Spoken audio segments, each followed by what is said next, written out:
parmi les éléments qu'il faut aussi apprendre dans ce qu'on appelle le chapitre de la Tahara, qu'on est en train d'étudier ensemble, c'est cette dérogation quand on a des blessures ou quand on ne peut pas, parce qu'on craint pour notre corps d'utiliser l'eau.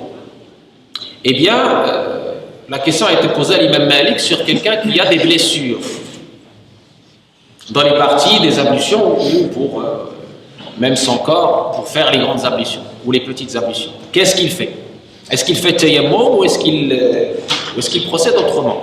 Alors il répond, il va laver ce qui peut être lavé et s'essuyer sur la partie qui est blessée, qui ne peut pas être touchée par l'eau. Si le fait de le toucher, c'est-à-dire essuyer avec l'eau, essuyer la blessure, va nuire à cette blessure, il met un pansement et il essuie sur le pansement. Il met le pansement sur la partie blessée et il s'essuie sur le pansement. Par contre, il doit faire la prière avec ce pansement. Il ne va pas l'enlever. D'accord? Très bien.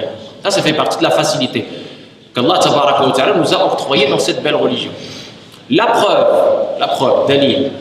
La première preuve, c'est Allah Tabaraka wa Ta'ala, il nous dit, craignez Allah selon ce que vous pouvez. Et il nous dit également que cette religion est facilité et non difficulté.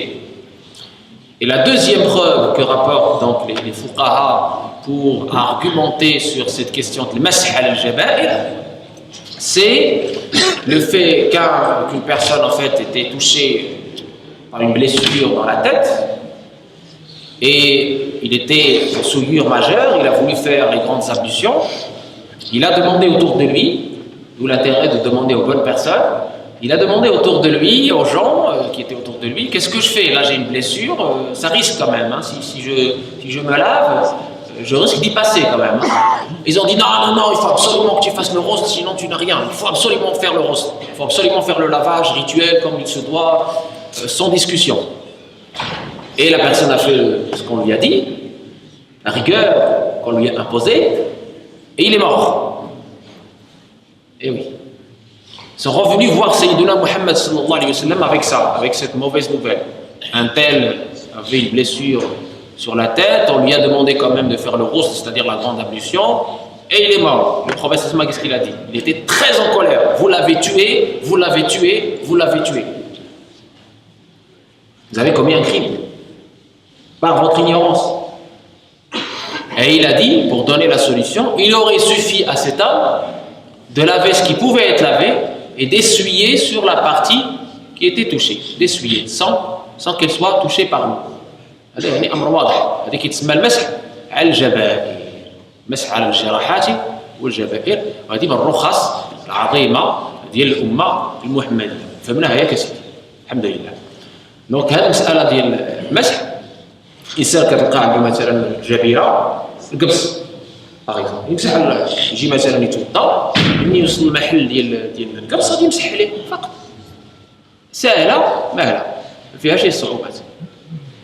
احنا كنبغيو نصعبوا على راسنا، راه ماشي مابقاش في تصعب، راه بقات في القبول مولانا سبحانه وتعالى، والانسان يدير الامر اللي بغاه مولانا، ماشي يصعب على راسو باش يتقرب لمولانا، ماشي هكذا كنتقربوا لمولانا باللي بغاه الله سبحانه وتعالى، ماشي بالصعوبات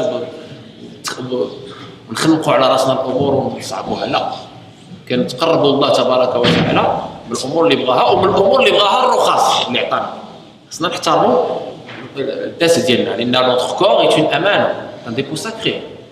Allah tabaraka wa ta'ala nous a confié son corps. Donc, si Allah tabaraka wa ta'ala nous a confié ce corps, il nous incombe, il nous est obligatoire d'en prendre le plus grand soin. Parce que c'est Allah tabaraka wa ta'ala qui nous l'a confié le temps de notre vie éphémère. Préserver ce corps est une obligation très importante. Beaucoup de gens ne comprennent pas, ils veulent se faire du mal, ils veulent être meilleurs même que le prophète. On cite à ce sujet-là les jeunes qui sont venus voir le prophète, ils ont la rigueur de la jeunesse, et ils ne l'ont pas trouvé, ils ont trouvé ses épouses, et ils ont dit ouais mais bon, est-ce qu'on peut voir comment ce prophète il vit, et puis ils ont vu que voilà, il ne faisait pas beaucoup de choses en tout cas. Et puis ils se sont un petit peu étonnés. Moi je ne me marie pas du tout. L'autre il a dit moi je ne dors jamais sur le lit. Il dit, moi je jeûne tous les jours et je ne mange pas. L'autre, il dit, moi je prie toute la nuit et je ne dors pas. Et quand le prophète est revenu, on lui a fait parvenir l'excès de zèle de nos amis. Et le prophète il est monté sur le minbar, il a fait un prêche, il était très en colère, il a dit, Amma ana, fa inni asum wa aftir, wa asalli wa anam, wa atazawwaju an-nisa. Faman raghiba an sunnati falaysa minni.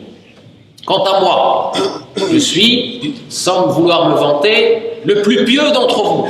Mais je prie et je dors, je jeûne et je mange, et j'épouse, je me marie. Celui qui ne veut pas de ma sunna, je me désavoue de lui. Très important. La religion, ce n'est pas l'excès, c'est justement accomplir ce que Allah a voulu avec justesse, avec juste milieu, et en tenant compte également des paramètres autour de nous, notamment cette préservation du corps et le fait de donner à chaque chose ce qu'elle vaut.